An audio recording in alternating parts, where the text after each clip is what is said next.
예수께서 예루살렘으로 가실 때에 사마리아와 갈릴리 사이로 지나가시다가 한 마을을 지나가시게 돼요. 그 한 마을에 들어갔는데 나병 환자 10명이 예수를 만나서 멀리 서서, 그 말은 나병 환자들은 일반적인 사람들하고 가까이 있을 수가 없었어요. 그 질병이 들었고 또 그 병을 사람들이 저주의 병으로 알고 있었고, 또 그때는 사람들이 전염이 될 것으로 그렇게 두려워한 상태이기 때문에 또 하나님의 법에 가까이 하지 못하도록 했어요. 그래서 멀리 서서 목소리를 크게 한 거죠. 소리를 높여서 우리를 불쌍히 여겨주십시오. 불쌍히 여겨달라 하는 그 말밖에 할 수가 없어요. 그들은 불쌍히 여겨달라 그 말은 주님에게 고쳐달라 하는 그런 외침이죠. 근데 그들의 상태가 나병 환자, 문두병 환자라 그 말이에요. 나병 환자는 살이 썩어 들어가는 병입니다. 사람들로부터 격리가 되어서 외롭고 고독한 그런 병이에요. 정상적인 생활을 할 수가 없어요. 사회생활을 하지 못한다 그 말이죠. 세상적인 방법으로는 치료할 수 없는 불치의 병이에요. 이 나병 환자들은 그런 입장에 놓였다는 거죠. 그렇기 때문에 나병 환자들은 절망과 가난에 허덕이면서 죽는 날만 기다리고 있던 그런 상태가 바로 나병 환자들이에요. 그러니까 그들이 붙잡을 수 있는 것은 세상적인 인간적인 치료 방법이 없기 때문에 유일하신 하나님의 아들인 예수님밖에 없는 거예요. 세상적인 방법이 아닌 특수한 방법으로 치료하는 수밖에 없어요. 오직 하나님의 능력, 권능, 이것이 아니고는 자기들을 치료할 수 없는 것을 그들은 알고 있었다는 거예요. 그렇기 때문에 유일한 방법은 오직 예수님을 만나는 것뿐이다. 주님이 고쳐주는 것밖에 없다 하는 거예요. 그렇기 때문에 주님에게 소리를 지르면서 불쌍히 여겨달라고 호소하고 있는 겁니다. 예수님께 나아가는 방법밖에 없었기 때문에 그들은 그렇게 주님께 부르짖었어요. 그런데 주님이 그들을 봤어요. 불쌍히 여겨달라 했는데 주님은 그들을 불쌍히 여겼어요. 이 본문에 보면 바로 주님은 이렇게 말씀합니다. 제사장에게 가서 너희 몸을 보이라.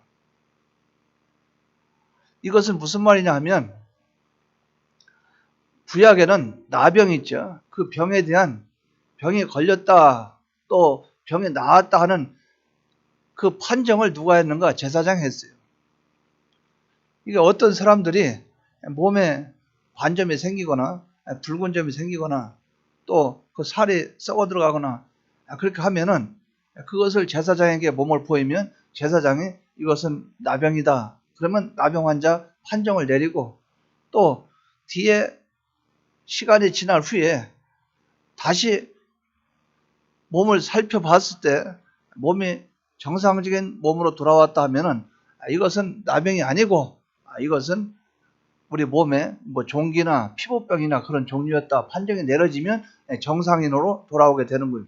근데 그것을 누가 했는가? 제사장이 그렇게 했다 그 말이죠.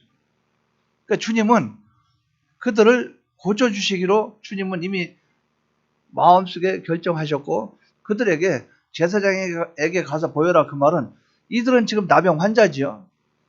나병 환자이기 때문에 나병 환자인 것을 판정받을 필요는 없어요. 그러니까 너희들이 나병 환자다. 가서 제사장에 보여서 환자인 것을 네가 증명을 받아라. 그 뜻이 아니겠죠. 뭡니까?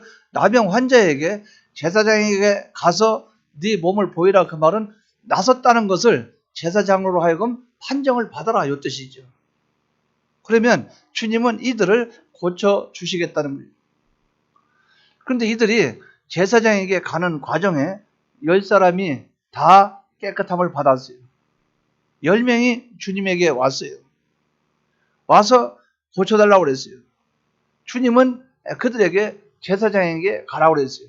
10사람이 똑같이 제사장에게 가다가 깨끗함을 받았다고 이 본문에 말씀하고 있어요. 왜? 그들은 유일하신 치료자는 주님인 것으로 알고 그분에게 왔고 그분의 명령에 순종해야 된다는 것을 알고 그 명령에 순종해서 제사장에게로 지금 가는 과정이었고 그 순종하는 과정에 하나님의 능력이 나타나 그들을 치료함으로 말미암아 정상인이 되었다는 거예요. 그렇다 보면 그들 10사람은 다 깨끗함을 받았죠. 받았는데 그 10사람이 깨끗함을 받았는데 10사람이 행동하는 것은 두 가지로 갈라지더라 그 말이에요. 화장실 들어갈 때 다르고 나올 때 다르다. 그거와 같죠. 10사람이 똑같이 병 걸려서 죽을 입장에 들었을 때는 똑같이 주님에게 10사람이 와서 고쳐달라 했는데 주님이 치료시켜 주시니까 10사람이 두 파트로 나눠지다 그 말이죠. 9명은 돌아가 버리고 1명은 예수님께로 돌아와서 무릎 앞에 엎드려 주님께 감사하였더라. 요 장면이 나와요. 그렇기 때문에 우리는 이 병 고친 사람들의 반응을 보아서 두 가지 반응으로 나타나는데 은혜에 대해서 감사하는 자, 또 감사하지 않는 자, 이 두 종류의 사람이 나타나게 된다는 거예요. 그러니까 우리는 은혜를 받고 감사하는 이 사마리아인을 중심으로 해서 진정한 감사, 성도가 하는 진정한 감사는 어떤 것인가 하는 것을 이 시간에 증거하려고 합니다. 이 말씀을 받으시고 우리가 하나님 앞에 진정한 감사를 하는 저와 여러분 되시기를 바랍니다. 여기서 우리는 한번 생각해 볼 수 있어요. 9명이 돌아갈 때 과연 어떤 생각으로 갔을까? 저는 이렇게 생각해요. 제사장에게 몸을 보이라 했으니까 몸을 보이러 가자 이렇게 간 사람도 있을 거예요. 또 가다가 몸이 나섰으니까 너무 기뻐서 우리 엄마 아빠한테 먼저 가서 내 모습을 보여야 되겠다 이래서 그걸로 먼저 간 사람도 있을 거예요. 아니면 너무 좋아서 자기 아내나 또 자기 자녀한테 가서 자랑하러 갈 수도 있겠어요. 분명한 거는 주님에게로 가지 않았다는 거예요. 그런데 이 사마리아인은 어떻게 했어요? 이 본문에 보면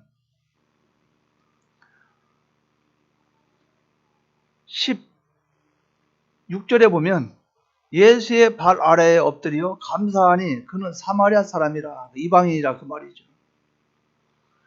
근데 15절에 보면 그 중에 한 사람이 10사람 중에 한 사람이 자기의 나은 것을 보고 큰 소리로 하나님께 영광을 돌리며 돌아와.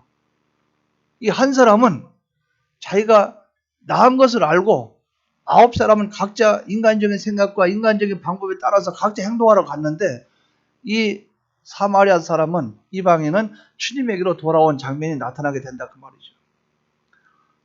이 사마리아인의 감사의 특징은 어떤 특징이 있는가? 이 사마리아인을 한번 생각해 볼 우리 입장이 한번 돼야 되겠어요. 사마리아인의 그 생각과 입장과 상황을 보고 우리를 한번 살펴보는 그런 시간이 되기를 바라요. 첫째는 이 사마리아인은 하나님의 능력으로 고침받은 것을 인정을 했어요. 우리가 아주 중요한 문제예요. 예수님이 제사장에게 가서 너희 몸을 보이라 갔어요. 가는 도중에 깨끗함을 받았어요. 그럼 사람들은 이렇게 생각할 수도 있어요. 아, 이거 우연으로 나섰네. 우리가 가다가 그냥 가니까 그래서 나선 거 아닌가. 또 나 원래 나병 환자가 아닌 거 아니야? 수많은 생각들이 있을 수 있어요. 그런데 이들이 주님에게 와서 자신들의 병을 고쳐달라고 주님께 찾아왔죠. 그럼 병든 것은 분명해요. 지금까지 이들이 세상의 온갖 방법을 다 동원했는데 인간적인 방법으로는 치료가 되지 않은 것도 확실해요. 그렇기 때문에 유일한 해결책은 주님밖에 없다. 주님에게 갔어요. 그럼 그들은 누구만 의지하고 누구만 바라보고 소망한 것입니까? 누구의 능력에 힘입어서 치료받으려고 간 것이죠? 주님이죠. 그럼 예수님만이 그들을 고칠 수 있다는 것을 그들은 지금 마음속에 믿고 간 거죠. 그런데 주님의 말씀대로 제사장에게 가서 너희 몸을 보이라. 이들이 가다 보니까 몸이 나섰죠. 그러면 누가 치료해 준 겁니까? 하나님이 치료해 주신 것이죠. 주님의 그 능력, 권능이 치료한 것 아니에요? 근데 과연 이들이 그것을 인정했을까? 그것은 우리가 알 수 없어요. 그런데 사마리아 사람을 놓고 볼 때 분명한 것은 하나님이 나를 치료하셨다. 하나님의 능력이 전지전능 완전의 능력이 나를 고쳤다. 그것을 인정했다는 거예요. 그 증거가 이 본문의 15절의 말씀처럼 큰 소리로 하나님께 영광을 돌리며 가로되 큰 소리로 하나님 감사합니다. 하나님 감사합니다. 큰 소리로 하나님께 영광을 돌렸다. 그것은 하나님이 치료했다는 것을 인정을 했다는 거죠. 근데 우리는 대개 내 개인이나 가정이나 어떤 문제가 있거나 뭐 사건 문제도 있고 환경 문제도 있겠고 또 내 몸의 질병 문제도 있겠고 그래서 하나님께 메어 달리고 그분께 고쳐달라고 애를 쓰고 기도하고 하다가 치료를 받으면 의사가 수술을 잘했네 아니면 약이 좋았네 요새는 뭐 무엇이 좋았네 이리저리 핑계를 다 갖다 붙이고 거기서 하나님께 모든 걸 영광을 돌리지 않을 때가 많이 있다 그 말이죠. 그런데 이 사마리아 사람은 이 이방인은 하나님의 능력, 권능, 하나님의 절대적인 능력으로 날 고쳤다 하는 것을 인정을 했다는 거예요. 여러분이 하나님을 인정하지 않으면 절대 하나님께 감사할 수 있는 사람이 되지 못합니다. 여러분이 예수님이 여러분을 구속하시기 위해서 인간의 몸을 입고 오시고 여러분을 위해서 고난당하시고 여러분을 위해서 십자가 못 박혀 죽으시고 여러분들을 위해서 부활하시고 영원히 인성을 입으시고 구름 타고 오셔서 우리를 영원한 천국으로 인도하실 그분이 주님이시라. 주님이 나를 구원하셨다는 것이 여러분이 믿어집니까? 인정이 되어집니까? 그러면 여러분은 감사가 나오는 거예요. 주여 감사합니다. 나 같은 이런 인간을 구원해 주시다니. 주여 감사합니다. 나 같은 자를 구원해 주신 아버지 하나님 감사합니다. 뭡니까? 인정을 하면 감사가 나온다. 나머지 9사람은 모르겠어요.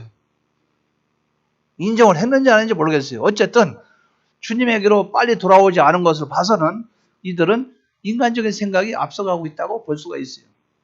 그런데 이 사마리아 사람은 하나님의 능력이 하나님의 권능이 나를 치료했다는 것을 인정했다는 거예요. 이것이 우리에게 있기를 바랍니다. 두 번째는 순서를 혼동하지 않았어요. 이 사마리아인은 우선순위가 뭐냐?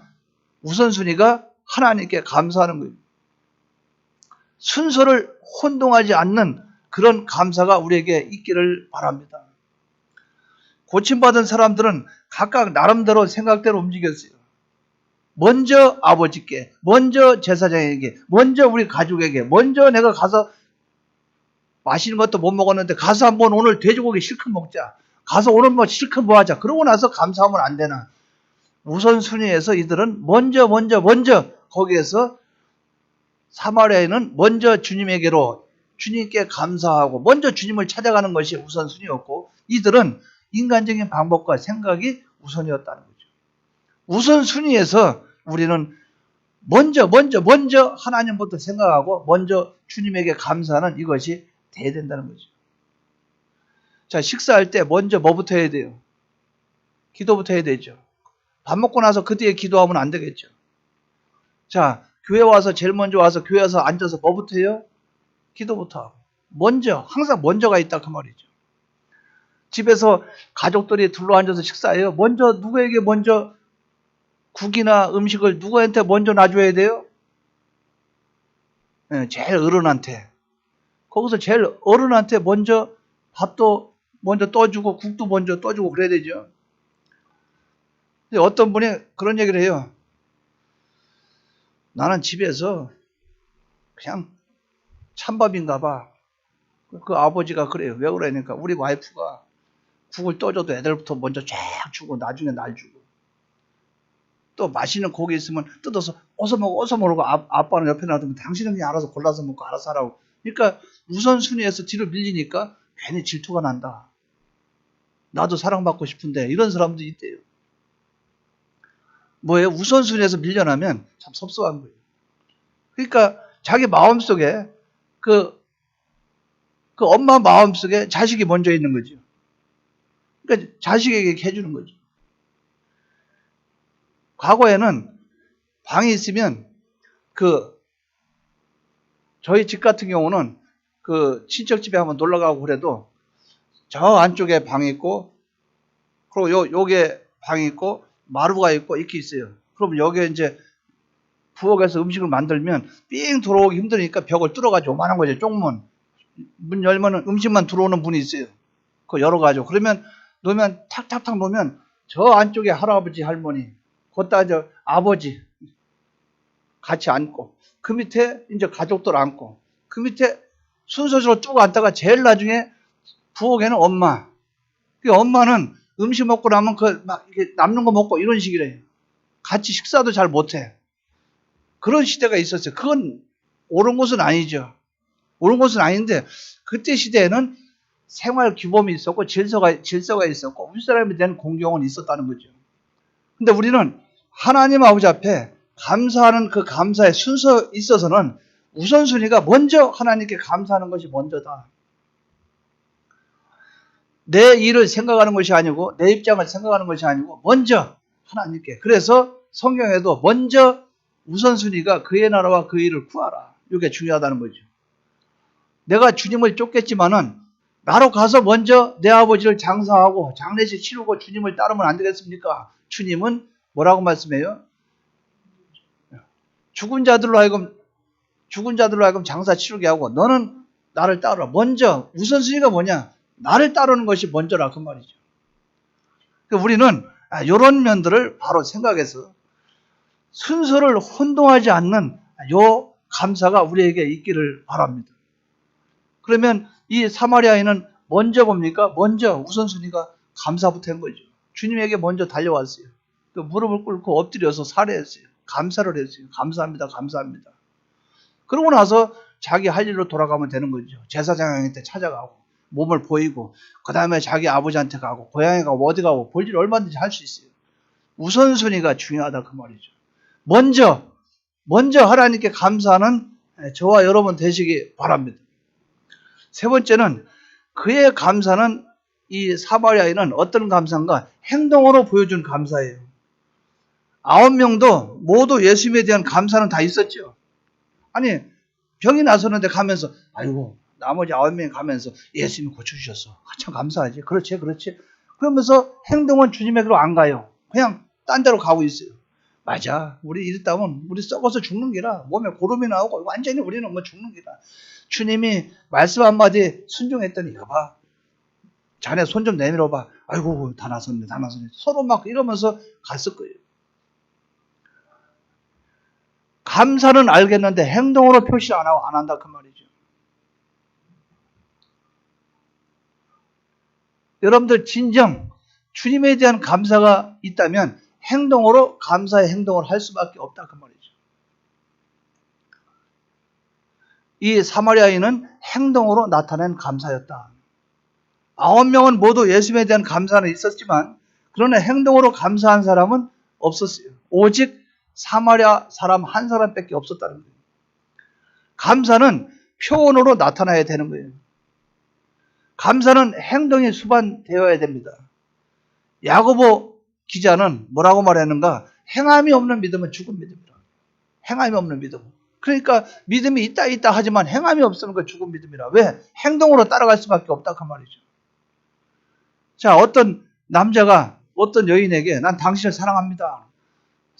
그런데 사랑한다고 말하면서 일세 동안 결혼 안 하고 그냥 늙어 죽을 때까지 사랑합니다 이말만 하고 있으면 그 사랑이 아니죠. 사랑은 같이 결혼해서 한 가정을 이루고 싶고 거기서 자녀를 낳고 싶고 이것이 사랑이 행동으로 나타나야 되는데 난 당신을 사랑합니다 그러면서 뒤에 보니까 딴 여자하고 결혼하고 있고 사랑합니다 그러는데 다른 행동하고 있고 이러면 그 말과 행동이 일치가 안 되는 거예요.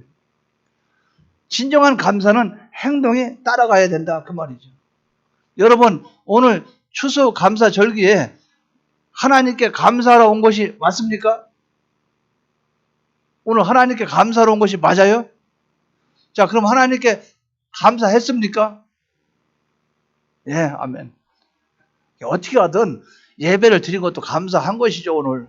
또 찬양한 것도 감사한 것이고. 어쨌든 여러분들이 오늘 와서 하나님께 오늘 추수감사 절기인데 예배를 드릴 때 아버지 하나님 감사합니다. 이렇게 마음으로 하나님께로 여러분들 그 마음이 갔다면 감사한 것이죠.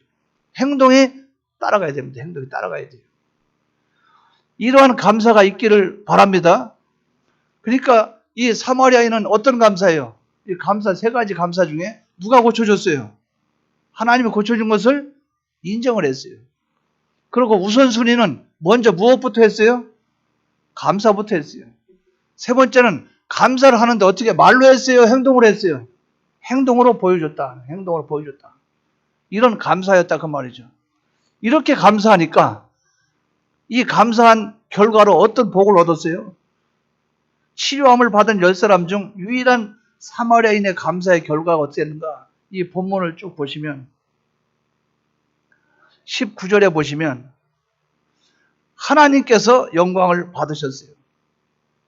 18절에 보면 이 이방인 외에는 하나님께 영광을 돌리러 돌아온 자가 없느냐? 하나님께 영광을 돌렸으면 하나님 영광을 받았어요? 안 받았어요? 하나님이 사마리아인의 영광을 받았어요. 그러니까 주님이 제일 기뻐했어요. 사마리아인은. 또 어떻게 했어요? 예수님께서 하나님도 기뻐하시고 주님도 기뻐했어요. 하나님은 영광을 받으셨고 주님은 기뻐하셨고 와가지고 엎드려서 무릎 꿇고 살해하니까 얼마나 감사해요. 그리고 더 큰 축복을 주셨어요. 이 본문에 보면 19절에 일어나 가라 네 믿음이 너를 구원하였느니라 이렇게 말씀을 했어요. 생명과 영생에 관계된 영적 육적 축복을 주님이 주셨다 그 말이에요. 그러니까 우리가 하나님 앞에 감사를 하니까 하나님은 받으셨고 주님은 기뻐하셨고 나에게 더 큰 복을 주셨다는 겁니다. 이러한 역사가 우리에게 있기를 바랍니다. 우리가 감사할 때 이런 감사가 있어야 돼요. 쉽지는 않죠. 좀 그래요. 사람이 변화된 거라는 그 바뀌기란 참 쉽지가 않아요. 그래서 저도 늘 생각하는 게 그래요. 안 바뀌어요. 근데 그럴 때는 있어요. 마음속에 난 전혀 그런 생각 가진 적도 없는데 그런 생각 하지도 않았는데 상대방이 볼 때는 그렇게 보일 때가 많이 있다는 거죠. 그것까지도 좀 조심을 하고 고쳐야 되지 않겠나 이 생각도 드는데 그게 쉽게 안 돼요. 평소에 몸이 젖어가지고. 전화 거는 거 있죠. 전화 거는 거. 전화 거는 거하고 연락하는 거하고 이런 걸 내가 굉장히 안 좋아해요. 그러니까 내 자체가. 그러니까 어떤 분들 보면은 제가 이제 같이 있다가도 김용환 목사 여기 있네.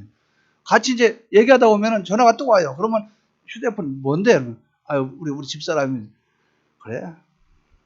좀 이따 얘기하다 보면 또 따로 누군데 집사람이 아니 그렇게 할 일 없다냐. 무슨 의미에 전화를 이렇게 자주 할 일 없다냐. 그게 나는 전화하는 걸 별로 안 좋아하기 때문에 우리 집에서도 서로 전화할 때 큰일 아니면 서로 주고받진 않아요. 만약에 내가 5시에 약속이 있는데 사모한테 준비를 해서 같이 나가자 그러면 4시쯤에 연락 주고 막 이런 거. 그렇지 않으면 오늘 내가 점심을 안 먹을 테니까 점심 준비하지 마라. 이 정도 간단히 하고 나면 별로 그거 아닌데 막 전화를 아주 시도 때도 없이 전화 받는 경우 있어요. 그러면 저는 그게 이해가 안 되는데 그것도 문제가 있다 생각은 들어요. 우리 애들한테 아빠가 잘못됐나 아빠가 정상이냐 비정상이냐 그러면 비정상이지. 그래? 근데 내 마음속에는 미움이라는 게 전혀 없는데 그래도 그게 아닌 기라. 그러니까 고향에 어머니 계셔도 아침에 전화해서 어머니 몸이 어때요? 건강이 어때요? 이렇게 전화할 수 있는데 그런 걸 또 안 한다 그 말이에요. 왜? 생각 자체가 안 나요. 그러니까 거기에 대한 배려나 그런 게 없는 게 아니고 그냥 전화 이런 걸 안 해버릇하니까 그냥 어머니 한 번 내가 찾아갈게요. 그래서 한번 찾아가고 만나고 이런 정도가 많이 있었죠. 그러면 제가 보면은 우리 사모는 아침에 전화하고 저녁에 전화하고 계속 전화해요. 어머니 밥 먹었어요. 그 옆에 시금치 싹 있고 끓여 드세요. 냉장고에다 뭘 놔두고 왔어요. 여기서 택배도 붙이고 뭐다 그러니까 하여간 신경을 많이 써요. 제가 고맙게 생각하죠. 그러면서 제가 가만히 속을 생각할 때, 야, 이것도 내가 좀 고쳐야 될 문제구나 생각을 해요. 그러니까 제가 이 말씀을 왜 드리냐면, 성격과 이 취향과 성격이 내가 지금까지 살아온 게 이거였다 할지라도 대다수가 가는 길이 많은 사람이 그 길로 간다면 나도 한번 고쳐볼 필요가 있다. 이걸 말씀을 드린 거예요. 맞습니까? 틀립니까? 그렇죠. 나도 상대방에게 맞춰 나가려고 노력을 해야 된다. 이거예요. 이제 하물며 하나님 아버지 앞에서 믿음 생활, 신앙 생활 하는데 사마리아인이 저렇게 해가지고 하나님이 기뻐했는데 우리는 그렇게 해야 되지 않겠어요? 이거는 정답인데 닮아가야 되지 않겠어요? 하나님을 인정하는 여러분 되시기 바랍니다. 하나님을 먼저 우선시하는 1순위가 하나님이 되길 바랍니다. 또 어떤 게 되게 됐어요? 여러분 행동으로 보이시기 바랍니다. 우리의 믿음이 이럴 때 우리에게 하나님의 영광 받으시고 주님도 기뻐하시고 우리에게 더 큰 복을 주신다는 거예요. 그렇기 때문에 우리는 이 말씀을 통해서 우리는 이것을 발견하시 바랍니다. 우리는 이 나병 환자처럼 나는 나병 환자였다는 고백이 우리에게 있기를 바랍니다. 이 본문을 보니까 나도 나병 환자와 같은 나였구나. 이걸 생각하시 바랍니다. 우리들이 하나님께 감사해야 될 가장 큰 이유가 바로 나는 나병 환자와 같은 나였는데 나병 환자를 치료시켜 주신 것처럼 나에게 후원을 나에게 입혀주시니 영원한 멸망과 사망 속에 있는 내가 나병 환자가 구원 얻은 것처럼 나를 구원해 주심을 감사합니다. 이 감사가 우리에게 있기를 바랍니다. 가난과 절망과 영원한 고통 속에 있는 우리를 부요와 소망과 영원한 자유를 주신 이 은혜에 감사하는 거예요. 참 나는 이 세상에서 영원한 멸망, 지옥벌, 형벌, 거기서 영원한 심판 속에서 영원히 고통 속에서 불 가운데서 죽지도 않은 그 세계에서 영원히 고통 가운데 있어야 될 우리를 예수님이 십자가의 대속의 공로로 말미암아 주님의 피로 나를 완전히 죄를 씻어 주셔서 지옥까지 아니하고 영원한 천국에서 영원히 살 수 있도록 이렇게 은혜를 주시니 감사합니다. 여러분 감사가 나옵니까? 안 나옵니까? 이 감사가 우리에게 있기를 바라요. 그러니까 이것이 우리가 먼저 감사할 내용이 바로 이거예요. 교회 와서 앉아있으면 주여 감사합니다. 나를 대속해 주신 은혜를 감사합니다. 먼저 우선순위가 이 감사가 돼야 된다 그 말이죠. 그리고 이 감사가 내 속에 있으면 행동으로 언제나 하나님께 감사를 느끼는 사람으로서 살아가야 된다 그 말이죠. 예배를 드릴 때도 참 진지하게 말씀을 들을 때도 귀를 기울여서 내가 하나님 앞에 잘못된 것이 드러나면 이 죄를 찾아서 회개하고 하나님이 나에게 요구한 것이 있으면 그 요구를 받아서 순종하고 이 삶이 살도록 나아가는 이것이 돼야 되겠어요. 여러분 욕심이 과하면 그 욕심이 여러분에게 이루어집니까? 욕심이 잉태한 즉 뭐를 낳고요? 욕심이 잉태한 즉 죄를 낳고 죄가 장성한 즉 사망을 낳아요. 욕심은 아무 의미가 없는 거예요. 탈무드에 보면 여우가 포도밭을 이제 포도 따먹으러 왔어요. 여우가 포도 따먹으러 와서 보니까 이 철조망 쳐놨어. 근데 그 사이로 들어가려니까 이 몸이 이게 여우가 좀 살집이 있어가지고 들어가려니까 못 들어가. 안에는 포도가 익어가지고 참 맛있어 보이는데 그걸 먹고 싶어. 여우가 앉아서 고민합니다. 어떻게 해서 저 안에 들어가서 포도를 따먹을까? 그러다 아차 생각이 났어요. 3일 동안 굶었어요. 그 자리에 앉아서. 그러니까 이게 빼짝 굶어져. 그러니까 쏙 들어가 안으로. 들어갔어요. 들어가서 여우가 아주 시컷 먹었어요. 포도를. 시컷 먹었어요. 먹으니까 배가 이렇게 나오죠. 막 배가 볼록 나오죠. 이래서 아이고 시컷 먹었다 이제. 아이고 배불러다. 그래서 나가려니까 또 걸려. 철조망에. 시컷 먹어서 배가 이렇게 막 뚱뚱해 불러지고 이렇게 하려도 빠져나갈 수가 없어. 아무리 그 울타리 밖으로 나가려고 아무리 애를 써도 못 나가. 그러니까 또 생각하기를 그래 3일 굶자. 3일 쫄쫄 굶고 나니까 몸이 또 말랐어. 그래서 이렇게 비집고 나갔어. 밖에 나와서 여우가 하는 말이 그런 말을 합니다. 들어올 때나 나올 때나 배고픈 건 똑같으네. 생각해봐요. 들어올 때나 나갈 때나 배고픈 건 똑같아. 이게 인생이에요. 인생. 욕심을 버리시기 바랍니다. 우리는 하나님으로서 전부 삼고 그분으로 인해서 부자가 돼야 되지. 그래서 우리는 요 사마리아인처럼 받은 은혜, 나병 환자가 나병을 고쳐줬죠. 그와 같이 병고침 받은 이것은 하나님이 하셨다 그 말이죠. 우리는 하나님이 예수님을 보내주셔서 나를 구원한 이 은혜에 감사하는 여러분 되시기 바랍니다. 그것을 인정하고, 두 번째, 무엇보다도 그 사마리아인이 10사람이 고침을 받았는데 9사람은 주님에게로 돌아오지 않았지만 이 사람은 먼저 우선순위가 주님께 감사하는 감사를 먼저 했다 그 말이죠. 우리는 세상에 수많은 일들이 있지만 우선순위가 먼저 감사하는 생활부터 해야 된다. 이걸 두 번째로 기억하시기 바랍니다. 세 번째는 이렇게 감사하는데 말로 합니까? 행동으로 합니까? 행동으로 하나님께 감사하는 태도를 보여야 된다. 보여야 된다. 그러니까 우리가 사람과 사람 만나도 아이고 참 감사해요, 반가워요, 악수를 하고, 나는 이 사람하고 친합니다. 이 사람하고 친합니다. 저 사람과는 가까워요. 친구처럼 지내요. 그런데 만나면 한 번도 반가워하지 않아요. 만나면 악수 한 번 안 해줘. 그럼 친구가 아니죠. 뭡니까? 행동으로 나타나야 돼요. 행동으로. 우리의 신앙은 행동으로 나타난 신앙이 되기를 바랍니다. 요 세 가지를 바로 함으로 우리도 사마리아인처럼 하나님의 영광을 받으시고 주님이 나를 보고 기뻐하시고 나에게 더 큰 영적 육적 복을 마음껏 부어줄 수 있는 저와 여러분 되시기를 주님의 이름으로 축원합니다. 다 같이 통성으로 기도드리겠습니다.